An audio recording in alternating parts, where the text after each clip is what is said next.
High, good morning. আজ আমি একটা একদম অন্য রকমের ভিডিও নিয়ে এসেছি তোমাদের কাছে। এটা দেখে সবাই বুঝতেই পারছো এটা কি। এটা শ্রী। তো চলো আজকে তোমাদের সাথে এই শ্রীটা কি করে আমি বানিয়েছি তোমরা আশা করি সবাই মোটামুটি জানোই শ্রীটা কি দিয়ে বানানো হয়। শ্রীটা চালের গুঁড়ো, কলা এসব দিয়ে বানানো হয়। কিন্তু জানো তো, আমার কাছে এটা একদম প্রথম অভিজ্ঞতা। আমি এর আগে কোনোদিনও শ্রী বানাইনি, কিন্তু এই ফার্স্ট টাইম আমি বানাতে নিয়েছি। আমাকে একটা দিদি আমাকে খুব ভরসা করে আমাকে এই দায়িত্বটা দিয়েছে তাদের শ্রীটা বানানোর জন্য। কোনো রকম ডিজাইন কি হবে কিছু বলে দেয়নি, বলেছে তোমার যেটা ভালো লাগে সেরকমভাবে বানিও।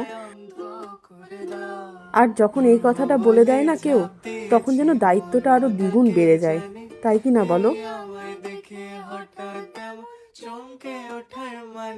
এটাকে কোনকে বলে হয়তো আমি ঠিক কথাটা ভুলও বলতে পারি, কিন্তু এটাকেই বানানোর চেষ্টা করেছি। তোমরা দেখে জানিও তোমাদের কেমন লাগলো। এছাড়াও আরও দুটো জিনিস আছে, সেটা আমি তোমাদের নেক্সট ভিডিওতে শেয়ার করব।